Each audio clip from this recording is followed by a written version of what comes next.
오늘 하나님께서 우리에게 주시는 말씀은 마가복음 3장 20절에서 22절까지의 말씀입니다.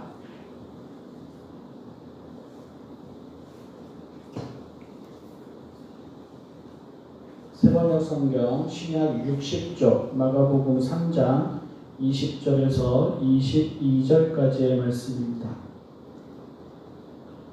예수께서 집에 들어가시니 무리가 다시 모여들어서 예수의 일행은 음식을 먹을 겨를도 없었다.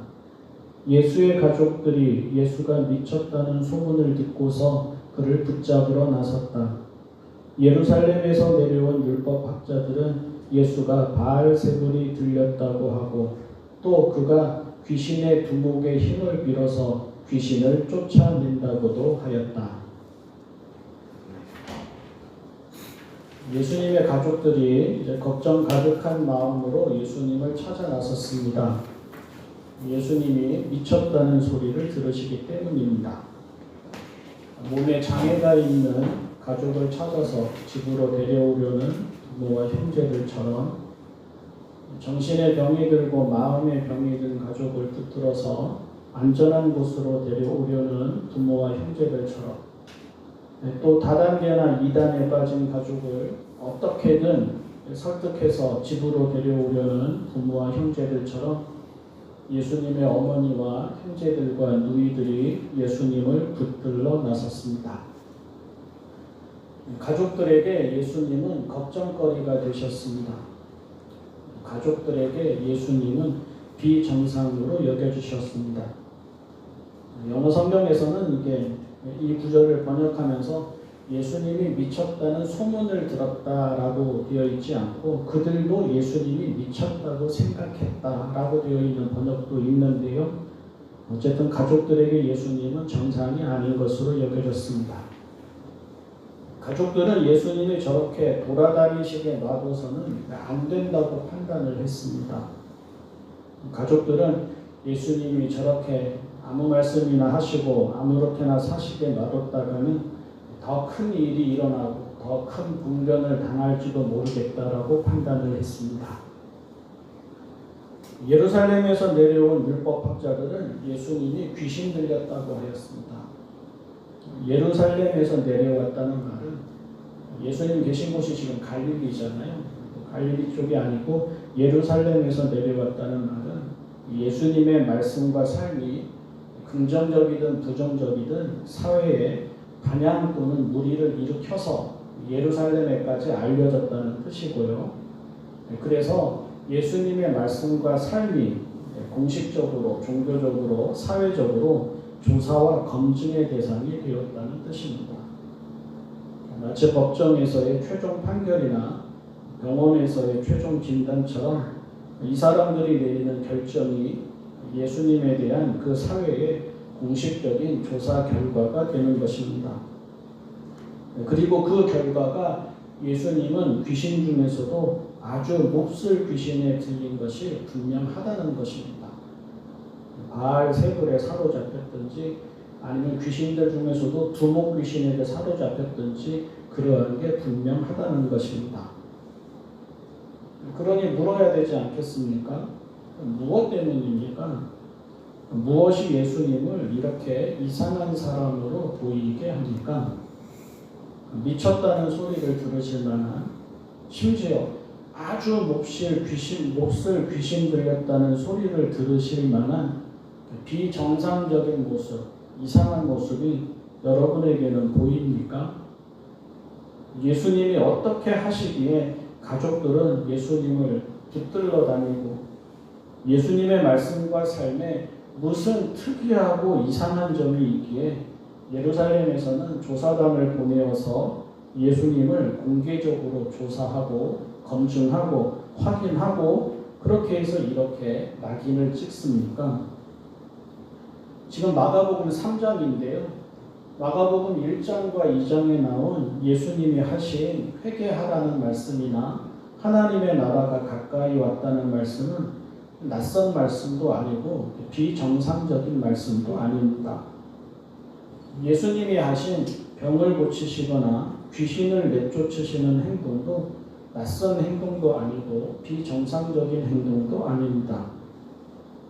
예수님이 회당에 들어가서 가르치시는데 이렇게 가르치시는 모습도 또 나름대로 제자들을 불러 모으시는 모습도 낯선 모습이 아니고 비정상적인 모습이 아닙니다. 예수님만이 아니라 당시에 아주 많은 종교 지도자들이 공식적인 종교 지도자들 뿐만 아니라 하나님의 영에 사로잡혔다고 하는 비주류적인 종교 지도자들도 그렇게 말을 하고 그렇게 행동을 했습니다. 그러니 이런 것 때문에 예수님이 그런 소리를 들으실 이유는 전혀 없고요. 그럼에도 불구하고 안으로 들어가 보면 한꺼풀 법궤안에서 들여다가 보면 분명히 예수님께는 유난한 점이 있었다는 것입니다.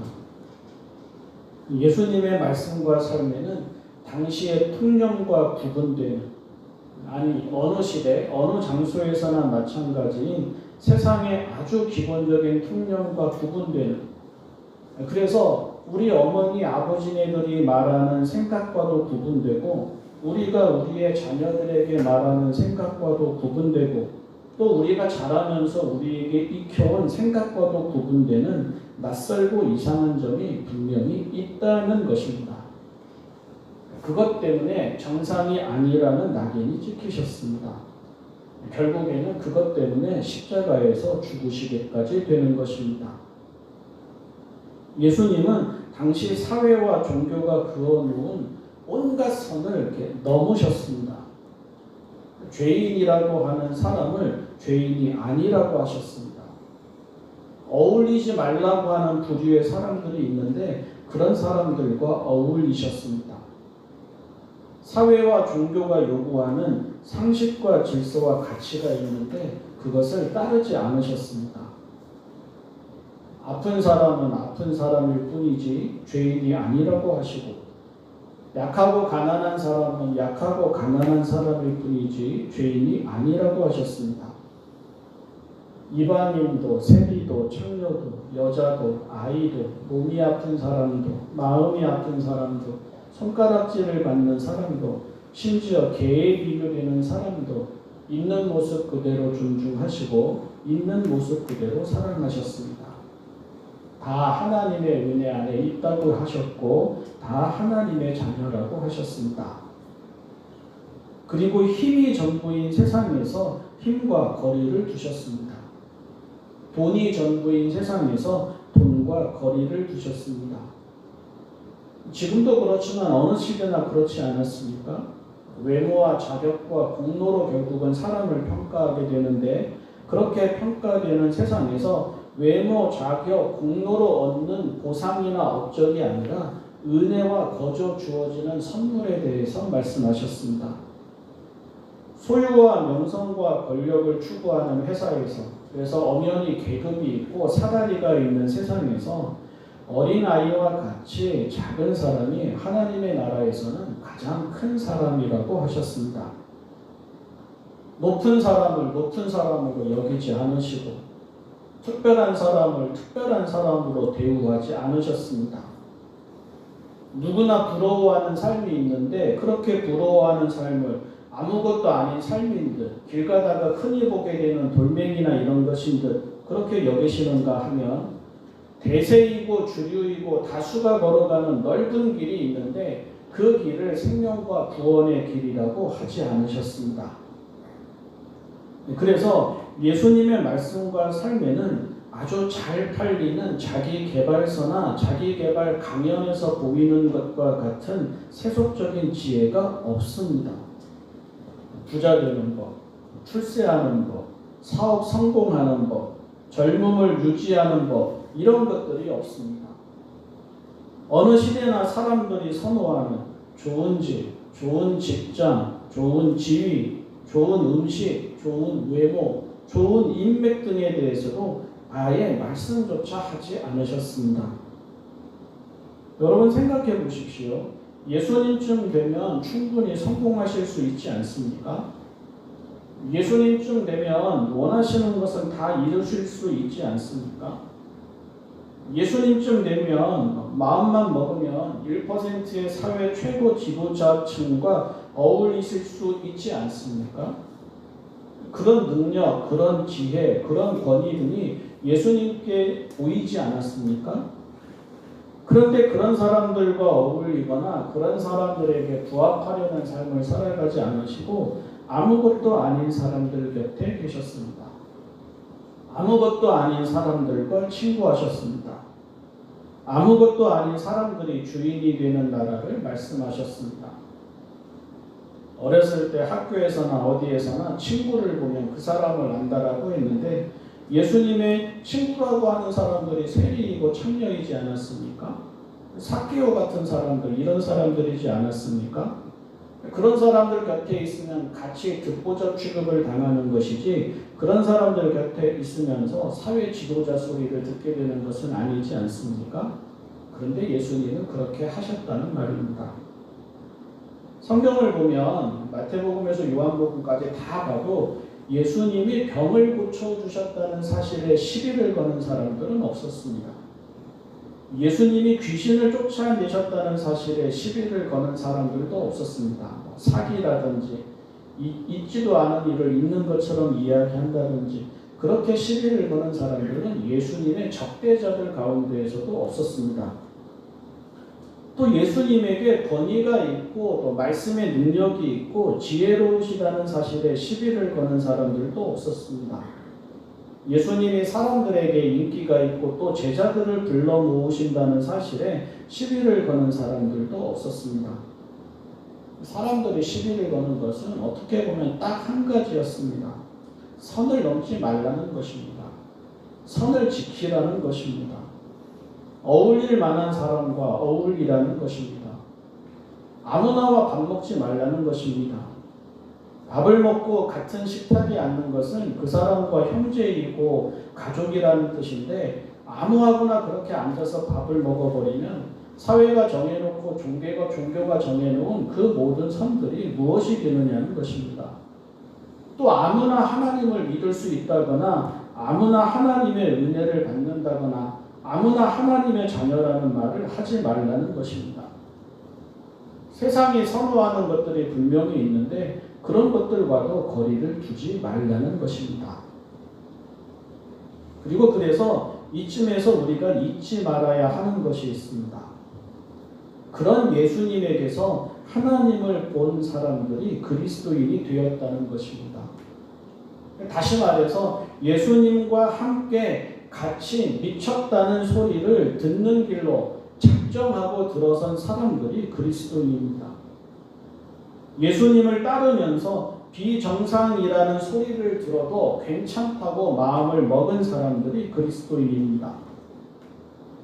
남들처럼 세속에서의 가치를 추구하지 않아서 가족들에게 걱정거리가 되는 삶을 선택한 사람들이 그리스도인이고 사회에서 세상을 거꾸로 살아서 이상하고 별난 사람들이라는 소리를 듣는 것을 두려워하지 않는 사람들이 그리스도인입니다. 사도행전에 가면 이미 나오지 않습니까? 연병과 같은 사람들이 여기에 왔다. 그렇게 이야기하지 않습니까? 전염병을 일으키는, 연병을 일으키는 그런 사람들이고 또 세상을 소유하게 하고 뒤엎으려는 사람들이 여기 왔다. 그런 소리를 듣지 않습니까? 오해하지 마십시오. 일주일 내내 교회에서만 살아서 정상이 아니라는 소리를 들은 것이 아닙니다. 가정과 직장 다 소홀히 하고 교회 일만 하고 이 땅에서의 삶을 다 거부하고 그래서 그렇게 해서 미쳤다는 소리를 들은 것이 아닙니다. 모이기만 하면 자기도 알아듣지도 못하는 이상한 말로 고함을 치듯이 뭔가에 홀린 듯이 그렇게 기도를 하고 계시라든지 예언이라든지 신유라든지 이런 신비한 것들, 희한한 것들에만 홀려서 살아가고 이성적이지도 않고 합리적이지도 않고 맹목적이고 광신적이어서 저 사람들 미쳤다, 저 사람들 정상이 아니다 이런 소리를 들은 것이 아닙니다. 남들은 어떻게든 초라하게 보이지 않고 그럴듯하게 보이려고 애쓰는데 있는 모습 그대로 충분하다고 여겨서 있는 모습 그대로 당당하게 살아서 그런 소리를 들은 것입니다. 남들은 어떻게든 소유와 명성과 권력과 관계가 되어 있는 것은 하나라도 더 얻으려고 길을 쓰는데 삶의 목적과 가치와 방향을 사랑과 섬김과 연민과 공감과 배려에 두어서 그런 소리를 들은 것입니다. 큰 사람이라는 기준이 남들과 달라서 그런 소리를 듣고, 성공이라는 기준이 남들과 달라서 그런 소리를 듣고, 행복이라는 기준이 남들과 달라서 그런 소리를 들은 것입니다. 편을 가르는 것이 당연한 사회에서 편을 가르지 않아서 그런 소리를 듣고, 욕망을 기본으로 하는 사회에서 욕망을 비우자 이야기해서 그런 소리를 듣고, 대세와 주류와 다수와 유행을 남들보다 좀 더 일찍 알아차리고 따라가는 것을 지혜라고 하는 세상에서 자발적으로 좁은 길을 선택해서 그런 소리를 들은 것입니다. 그리고 이것이 오늘 교회와 종교인들에게서 사라지는 현대의 그리스도인의 모습입니다. 이제 교회와 종교인들은 사회와 체제 안에 안주합니다. 좁은 길을 걷지 않습니다. 좁은 길을 걸으라고 하지 않습니다. 아무나와 어울리지 않습니다. 모두가 형제이고 자매라고 하지 않습니다. 선을 넘지 않습니다. 선을 넘기는커녕 선을 더욱 짙게 그어놓고 더욱 견고히 합니다. 사회적으로든 경제적으로든 생리학적으로든 그 무엇으로든 소수자에 대한 가장 편협한 집단이 교회이고, 자기와 다른 것을 가장 받아들이지 못하는 사람들이 종교인들입니다. 예수님이 아니라고 하신 것들이 있는데 그런 것들을 옳다고 하면서 집착하고, 또 예수님을 거부한 사회, 예수님을 십자가에 못 박아 죽인 사회와는 같은 편이 되어 있는 것이 오늘날의 교회이고 종교인들입니다. 안타깝게도 그리고 부끄럽게도 오늘의 교회와 종교인은 예수님을 닮지 않았습니다. 예루살렘에서 내려온 율법학자를 더욱 닮았습니다. 아마 예수님이 우리 사회에 오신다면 우리도 미쳤다고 할 것입니다. 정상이 아니라고 할 것입니다. 종교 심판대에 세울 것입니다. 아니면 도스토옙스키가 카라마조프 신의 가해 형제들에서 이야기하는 것처럼 십자가에 달린 채 내려오지 말라고 그냥 거기에 가만히 계시라고 하거나, 아니면 그냥 하늘 높은 곳에 가만히 계시고 이 땅은 자기들에게 맡겨두라고 할 것입니다. 오늘 우리는 다시 예수님을 봐야 합니다. 오늘 우리는 복음서에 있는 예수님을 곧이곧대로 봐야 합니다. 그래서 세속에서의 성공이 아니라 예수님의 복음을 전해야 합니다. 세상을 만족시키는 종교가 아니라 세상을 회개하게 하는 종교가 되어야 합니다.